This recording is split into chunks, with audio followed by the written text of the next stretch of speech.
Good afternoon. It is Wednesday, April 22nd, and you are looking at a live view of Falcon 9 as it awaits its 3:31 p.m. Eastern Time launch from Pad 39A at Kennedy Space Center in Florida. Hello from SpaceX headquarters in Hawthorne, California. My name is Lauren Lyons, and I'm an engineer on the Starlink team here at SpaceX, and you are watching a live webcast for our 7th Starlink mission and our 7th mission this year. To date, we've launched over 360 Starlink satellites to orbit, and as a reminder, Starlink is a constellation of satellites that can provide high-speed, low-latency internet across the globe, particularly in remote areas where connectivity is limited or completely unavailable. The Falcon 9 booster that you see on your screen will be flying today for the 4th time. It previously supported Crew Dragon's first demonstration mission to the International Space Station back in March of 2019, the launch of the RADARSAT Constellation Mission in June 2019, and the January 2020 launch of the Starlink mission. Just like our first stages, we are also starting to reuse our fairings. Today we are flying a reused fairing which previously flew on the Amos 17 mission last year. I mentioned that this booster flew on Crew Dragon's first demonstration mission to the space station, and if you follow SpaceX, you know the date for our second demo mission is May 27th. It'll be a historic mission launching American astronauts from U.S. soil to the International Space Station for the first time since 2011, and we'll touch on that more later on in the broadcast. If for any reason there is a hold on the countdown today, we do have a backup launch window opportunity tomorrow at 3:16 p.m. Eastern. So with that, all systems are go for an on-time liftoff this evening. Now, you may recall during our last Starlink mission, there was an early engine shutdown on Falcon 9's first stage during ascent. The Falcon 9 booster safely completed its mission as it was designed to in the event of an engine shutdown and delivered the satellites to their intended orbit. Since then, our engineers determined that the issue stemmed from a small amount of isopropyl alcohol, which is a cleaning fluid, that became trapped inside of a sensor dead leg, or an area where it couldn't flow through, and then it ignited. We did not perform that cleaning process on the rocket supporting today's mission, and all 9 Merlin engines, which were test fired on the pad just last week, are looking healthy ahead of flight.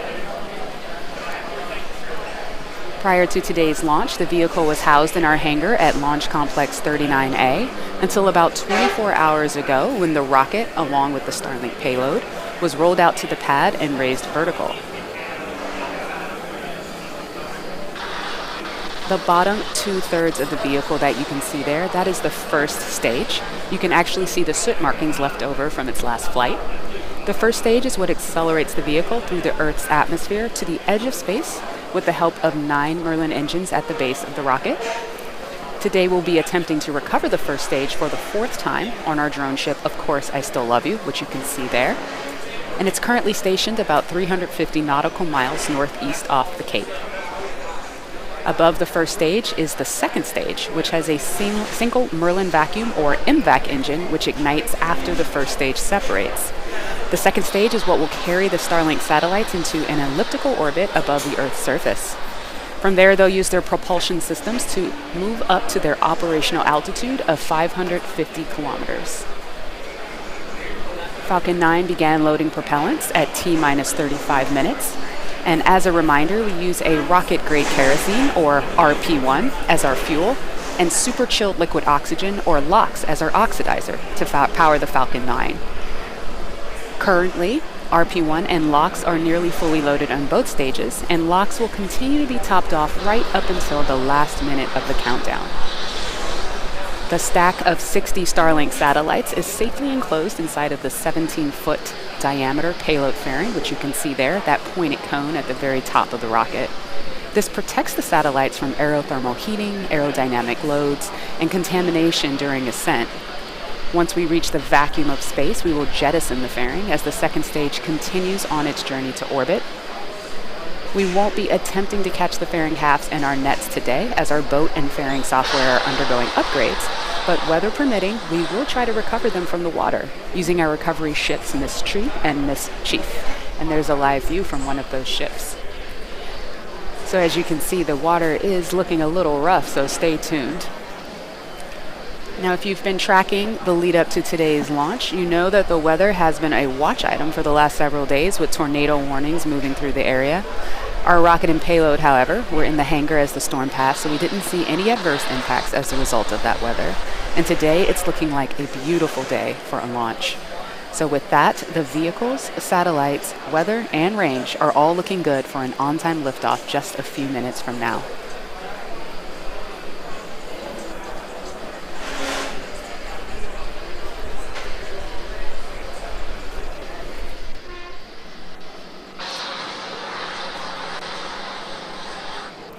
As I mentioned at the top of the webcast, SpaceX and NASA are now targeting May 27 for Falcon 9's launch of Crew Dragon's second demonstration mission, or Demo 2 as we like to call it.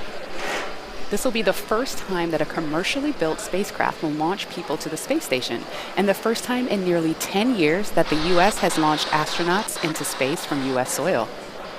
Demo 2 is an end-to-end flight test from launch to docking to splashdown. And it is the final major milestone for SpaceX's human spaceflight system to be certified for NASA for operational crew missions to and from the International Space Station. Bob Behnken and Doug Hurley will be the first 2 NASA astronauts to fly aboard Crew Dragon after completing countless hours of training, both at SpaceX and at NASA's training facilities. Both the spacecraft and the launch vehicle are at the Cape and undergoing preparations. And as you may have seen on social, Falcon 9 is getting a special paint job for the Demo 2 mission. That's right, NASA has brought back the famous worm logo. As you can see the logo painted on the Demo 2 Falcon 9 booster in this picture. The worm was brought back to mark the return of human spaceflight on American rockets from American soil with the Demo 2 mission. Once Demo 2 is complete, and the SpaceX and NASA teams have reviewed all the data for certification, NASA astronauts Victor Glover, Mike Hopkins, Shannon Walker, and Jackson astronaut Soichi Noguchi have been assigned to fly on Dragon's first 6-month operational mission, which we are calling Crew 1 and are targeting for later this year.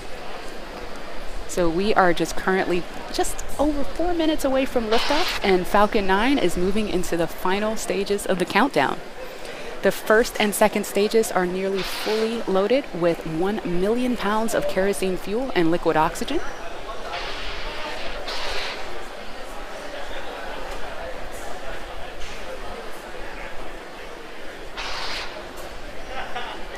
It's a clear, beautiful, gorgeous day out there. It's a clear, beautiful, gorgeous day out there. The first stage should finish prop loading at T-minus 3 minutes, and the second stage at T-minus 2 minutes. And as I mentioned earlier, liquid oxygen is going to continue to top off up until just before liftoff.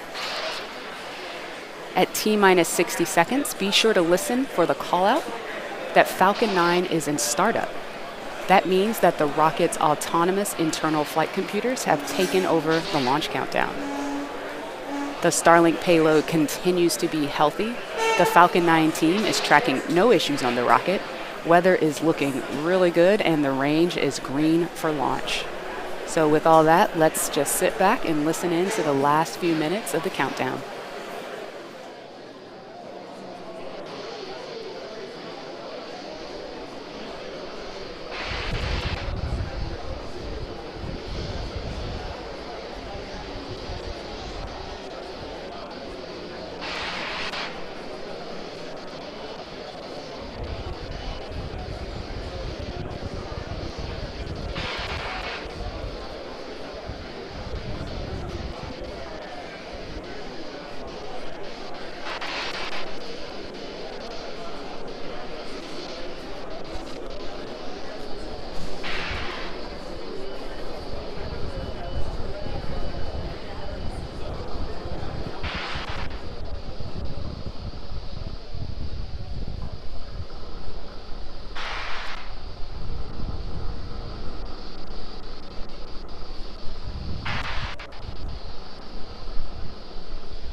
Stage 2 Lockswood is closed out.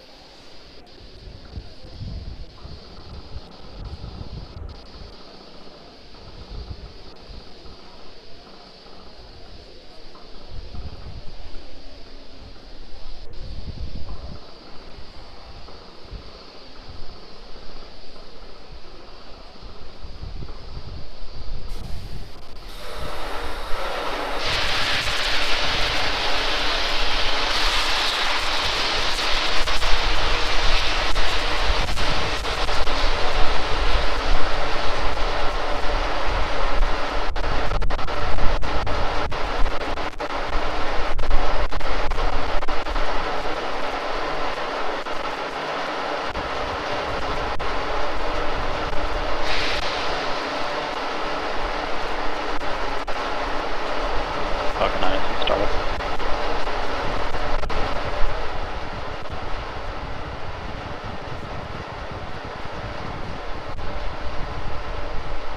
LD is go for launch.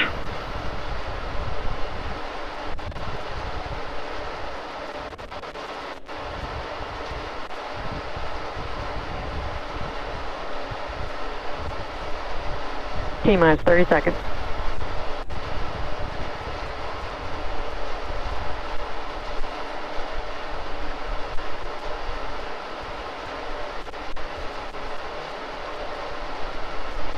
T-minus 15 seconds. 10, 9, 8, 7, 6, 5, 4, 3, 2, 1, 0. Ignition. Liftoff.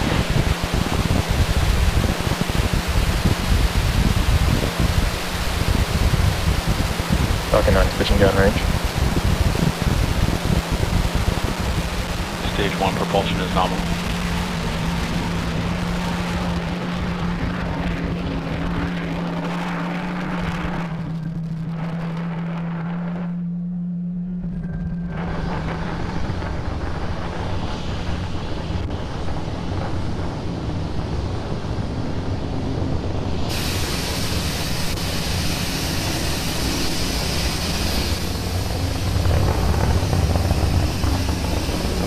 Power and telemetry nominal. As you can see, Falcon 9 has had a successful liftoff from pad 39A.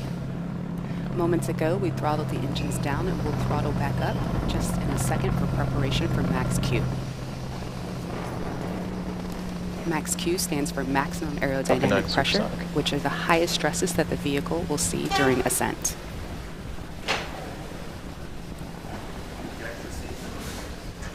Maximum aerodynamic pressure.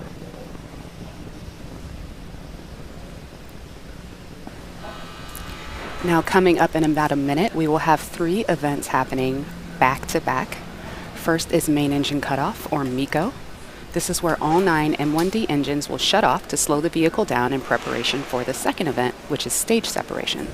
This is where the second stage will separate from the first stage, with stage 1 making its way back down to Earth for landing, and stage 2 kicking off that third event that I mentioned, which is SES1, or Second Engine Start 1. This is where the MVAC engine will light up and propel the second stage along with the Starlink satellites to orbit.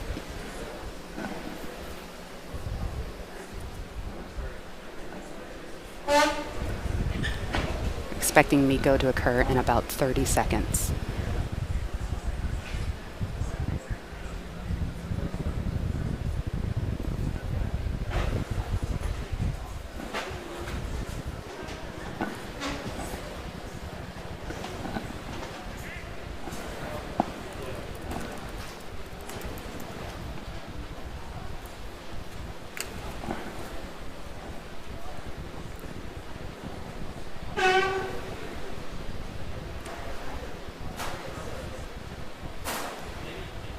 MECO. Stage separation confirmed. Successful MECO. Successful stage sep. And it appears we have reignited or ignited that second stage engine for SES1.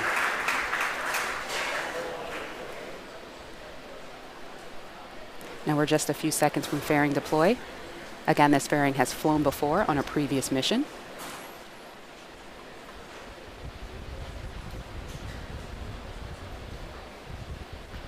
Grid fins are opening up. Fairing separation confirmed. And we have fairing separation.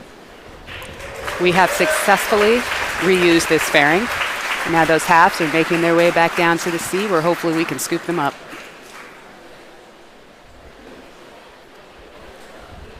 So on the left side of your screen, you have stage 1, which is making its way down to the drone ship. And on the right, you have stage 2, that MVAC engine burning with 250,000 pounds of thrust. The grid fins appear to be fully deployed at this point. Now, while stage 2 continues on with the primary mission, stage 1's got its own plans.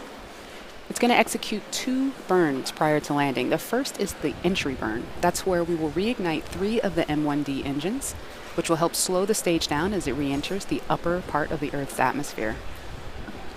Shortly thereafter, we'll have a second burn, which we call the landing burn. This is a single engine burn that brings the vehicle's velocity down rapidly in order to land safely on the drone ship. At the same time, during that burn, you'll see the landing legs that are currently folded up along the side of the rocket are going to deploy.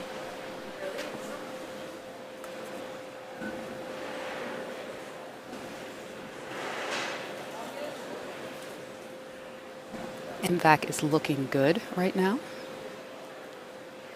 It looks a little overexposed on that image there, but we can still see the plume coming out, and we're still hearing good data.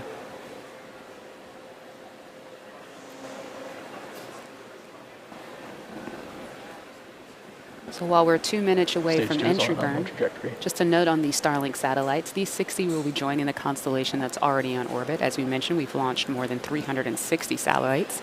And again, these are to provide high-speed, low-latency internet to people down on that globe that you see on the right side of your screen.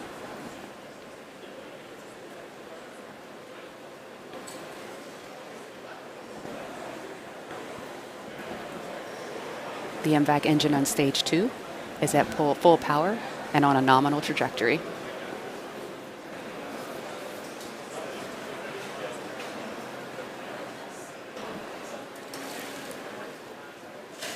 Now, as stage 1 is making its way down, again, there are no engines burning while it's doing this. It's basically coasting, using the grid fins to steer, and you can see those white puffs occasionally. That's cold nitrogen gas that is being used for attitude control, part of our ACS system, or attitude control system.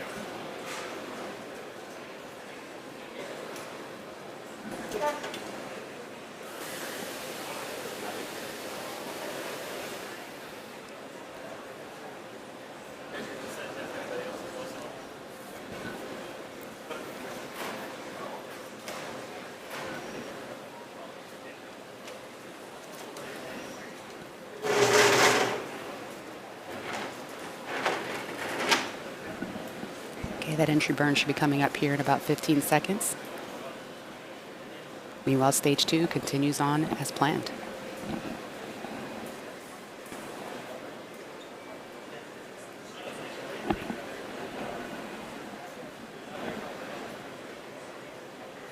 Stage 1, entry burn, startup. Stage 1 FTS is safe. This burn goes for about 20 seconds.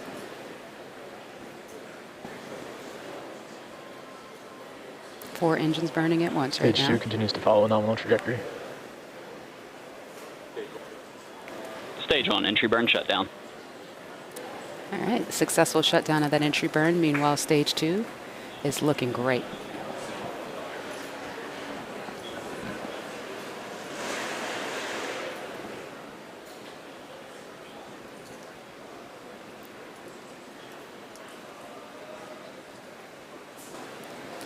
All right, full screen shine here. There we go.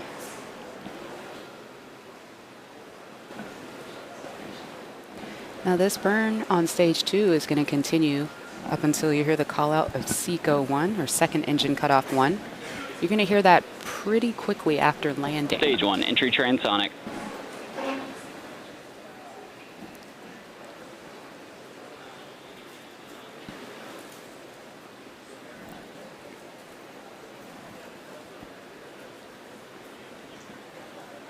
All right, MVAC D is beginning to throttle down, getting ready for that second engine cutoff.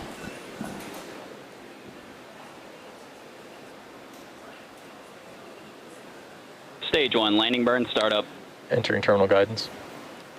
All right, that landing burn has started. Let's see if we can see the plume in the view from the drone ship.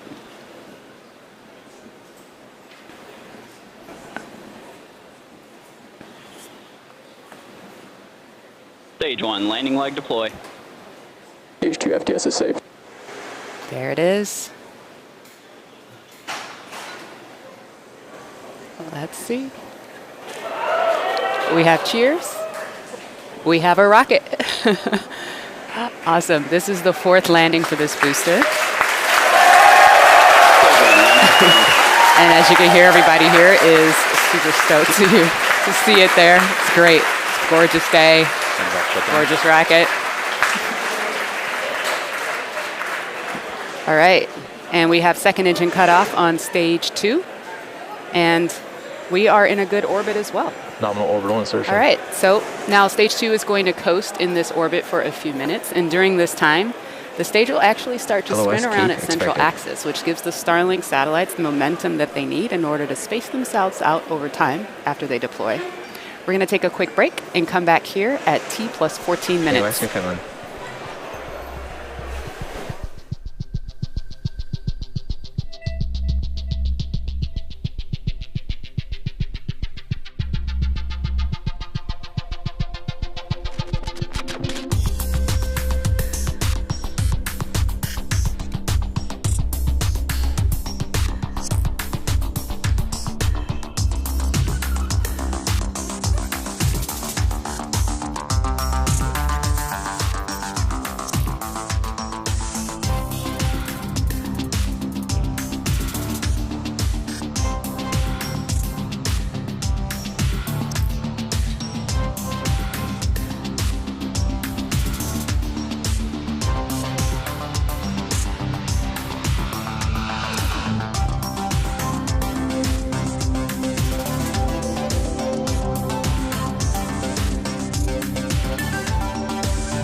Getting payload spin up.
Welcome back to the webcast for Bermuda Starlink. expected. So far, we have had a successful mission thus far. We've had it at stage 1, ascent and landing. And stage 2 got the Starlink satellites into a good orbit and is now coasting and getting ready for deployment of those Starlink satellites. So we're going to listen in for the call out. It should come in about 30 seconds or so. We won't be able to see that right at that moment. We'll cut to the shot of the satellites deploying a little bit later, but in about 20 seconds we should hear the call out.